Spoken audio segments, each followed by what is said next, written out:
चलिए हम आप लोगों को आज पढ़ाते हैं अंक की मात्रा। ठीक है, अंक की मात्रा को हम हिंदी में पढ़ने सीखेंगे और इंग्लिश में भी उसको लिखने सीखेंगे। ठीक है, चलिए देखते हैं कैसे होता है अंक की मात्रा को कैसे पढ़ते हैं। देखिए ध्यान से, ये क्या है?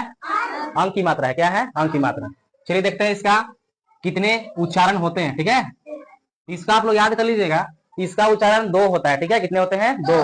दो उच्चारण होते हैं ना, पहला होता है न और दूसरा होता है म। ठीक है, देखिए ये हो गया न, ये हो गया म। ठीक है, अब इसका हम इंग्लिश भी लिखने सीखेंगे ना। देखिए ध्यान से, जब इस अंक की मात्रा का उच्चारण जब न आएगा उस समय हमको इसका इंग्लिश लिखना है एन। क्या लिखना है? एन। और जब इस अंक की मात्रा का उच्चारण जब म आता है, जब इसको हम उच्चारण करेंगे यानी कि पढ़ेंगे इसको, तो अगर म आता है तो यहाँ पर इसका इंग्लिश क्या होगा? एन। ठीक है, चलिए देखते हैं एक उदाहरण लेकर और न और म का उच्चारण करके देखेंगे कि कब न आता है और कब म आता है, और फिर उसका इंग्लिश लिखने सीखेंगे। देखते हैं, ये क्या लिखा हुआ है? रंग। क्या लिखा हुआ है? रंग लिखा हुआ है। ठीक है, सबसे पहले यहाँ पर हमको हिंदी भी पढ़ने आना चाहिए। हिंदी भी पढ़ने आना चाहिए। यदि आपको हिंदी सही उच्चारण करने आता है तब जाके उसका आप सही इंग्लिश लिख पाओगे। ठीक है, यानी सबसे पहले हम हिंदी को पढ़ने सीखेंगे। देखते हैं यहाँ पर ये रा है। क्या है? इसमें मात्रा लगा हुआ है ना। किसका मात्रा लगा हुआ है? इसमें अंक की मात्रा लगा हुआ है। किसका मात्रा है? अंक की। अब यहाँ पर ध्यान ये देना है कि अंक का जो उच्चारण होता है कितने होते हैं? दो होते हैं। एक होता है न और एक होता है म। तो चलिए पढ़ के देखते हैं कि इसका उच्चारण न आ रहा है कि म आ रहा है। चलिए देखते हैं, पढ़ते हैं। बोलेंगे र न ग रंग। अब म पढ़ के देखते हैं एक बार। र म ग रंग। रंग तो कुछ होता नहीं है, यानी रंग होता है। क्या होता है? रंग। यानी कि यहाँ पर इस अंक की मात्रा का जो उच्चारण आ रहा है, आवाज आ रहा है, क्या आ रहा है? न। क्या आ रहा है? न आ रहा है। ठीक है, तो चलिए इसका इंग्लिश भी लिखने सीखेंगे ना। सबसे पहले इसको लिखेंगे हम। और सबसे पहले एक बात ध्यान दीजिएगा आप लोग ना, जिसमें मात्रा लगा होता है ना उसको हम इंग्लिश में लिखते समय नहीं जोड़ते हैं। कहने का मतलब है कि जिसमें मात्रा लगा हुआ है उसको हम एक दूसरे से नहीं जोड़ेंगे, और जब नहीं जोड़ेंगे इंग्लिश में तो उसके लिए हम जगह भी नहीं छोड़ेंगे। तो चलिए देखते हैं लिख के, तो इसमें मात्रा लगा हुआ है, इसके साथ इसको हम नहीं जोड़ेंगे। तो चलिए देखते हैं, र है, र का अंग्रेजी क्या होता है? आर होता है ना। इसमें मात्रा लगा हुआ है। किसकी मात्रा लगा हुआ है? अंक की। अंक की मात्रा है। अब इस अंक की मात्रा का क्या आवाज आ रहा है? न। क्या आवाज आ रहा है? न। अब जब ना आएगा तो उसका इंग्लिश क्या लिखेंगे? क्या लिखेंगे? ए। अब बताइए, इसको इसको जोड़ना है, तो जब नहीं जोड़ना है तो जगह नहीं छोड़ना है। तो चलिए हम यहाँ पर इस तरह से जगह हम नहीं छोड़ेंगे, बिना जगह छोड़े ही सीधे इसका इंग्लिश लिखेंगे ना। अब बारी है ग का। ठीक है, ग का इंग्लिश क्या होता है? जी से ग होता है। ये आपका हो गया रंग। क्या हो गया? हिंदी भी पढ़ने आ गया और इंग्लिश लिखने आ गया। तो आप इस तरह से पढ़िएगा और इस तरह से इंग्लिश लिखिएगा। तो चलिए अब हम इसको देख लेते हैं। अभी तो हम न वाला पढ़े ना, अब हम म वाला देख लेते हैं। देखिए ध्यान से इधर, तो इस मात्रा को क्या पढ़ेंगे? ध्यान से हम इसका पढ़ के उच्चारण निकालेंगे, इसका आवाज निकालेंगे। ठीक है, इसका आवाज क्या आ रहा है? देखिए पढ़ेंगे प न प, पंप। अब पंप भी ये सही नहीं है। ठीक है, यानी कि न इसका आवाज सही नहीं आ रहा है ना। तो चलिए अब न को न पढ़कर हम म को पढ़ के देखते हैं कि म आ रहा है कि ना आ रहा है ना। चलिए अब न तो इसमें नहीं आया, अब म पढ़ेंगे प म प, पंप। पंप सही आ रहा है ना, यानी कि इसका आवाज क्या आ रहा है? म।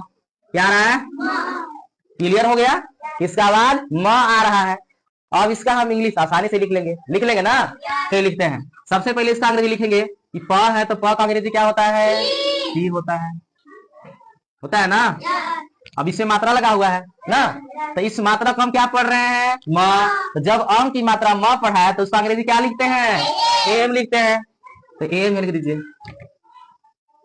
हो गया। अब बताइए इसको हम जोड़ेंगे क्यों नहीं जोड़ेंगे? क्योंकि इसमें मात्रा लगा हुआ है सर, इसलिए इसमें हम इसको नहीं जोड़ेंगे। और जब नहीं जोड़ेंगे तो जगह भी नहीं छोड़ेंगे। तो चलिए हम यहाँ पर जगह नहीं छोड़ेंगे, अब सीधे इसका अंग्रेजी लिख देंगे हम। तो प का अंग्रेजी क्या होगा? इसे प हो गया, यानी ये पंप पढ़ाएगा ना। लिख दिए। अब आप अब भी कहिएगा कि सर मुझे समझ में नहीं आया कि सर कब न पढ़ेंगे और कब म पढ़ेंगे। है ना। आप लोगों को मन में सवाल उठ रहा है कि सर अभी भी समझ में हमको नहीं आ रहा है कि सर कब म पढ़ेंगे कब न पढ़ेंगे।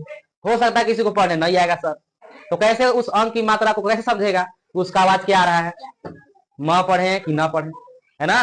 तो चलिए देखते हैं, आपको आखिरी बार बहुत ढंग से समझा दे रहे, ठीक ना, कि सर इस अंक की मात्रा को कब न पढ़े कब म पढ़े, ठीक ना, ये अंक की मात्रा है। तो चलिए देख लीजिए, ध्यान देखिएगा, ये क्या है म। अब आपको इतना ही याद रखना है कि म क ख में कहाँ आता है। अब क ख पढ़ते हैं ना, तो म कहाँ आता है, च छ वाला में आता है कि ट ठ वाला में आता है कि त थ वाला में आता है कि प फ वाला में आता है, यानी कि प फ ब भ म, यानी कि इसी में म आता है, ठीक है। यानी म जिसमें आता है, अब म जहां है उसके लाइन में जितने भी लोग हैं, यानी कि जितने भी लोग का मतलब देखिए ध्यान से, प वाला में आता है ना, प फ ब भ, अब ये म, यानी कि म वाले के लाइन में जितने भी लोग खड़े हैं, जब भी ये लोग आएंगे अंक की मात्रा के बाद में, ठीक है, जैसे यहां लिख दिए र, इसमें लिख दिए प, राम प। ध्यान ये देना है कि अंक की मात्रा के बाद कौन सा आइल है, तो आपको यही दिमाग लगाना है कि ई कहां से आया है, म वाला मकर है कि म वाला मकर नहीं है। आपको यही सोचना है कि प जो है किसके लाइन मकर है, तो म के लाइन मकर प नहीं है जी, है ना। तो यहाँ पर आंख मूंद के दिमाग यही लगाना है कि जब म वाला में है तो ये म पढ़ाएगा, क्या पढ़ाएगा।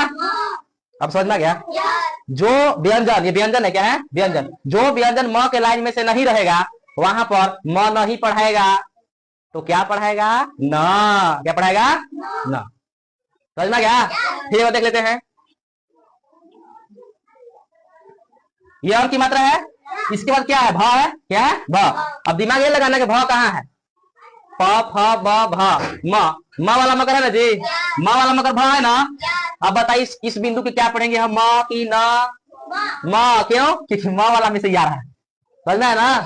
चलिए म लिख देंगे हम, इसको म पढ़ेंगे, आसानी से लिख लेंगे, नहीं लिख लेंगे, लिख लेंगे ना। अब देखिएगा ये लिखल है बंद, क्या लिखल है बंद।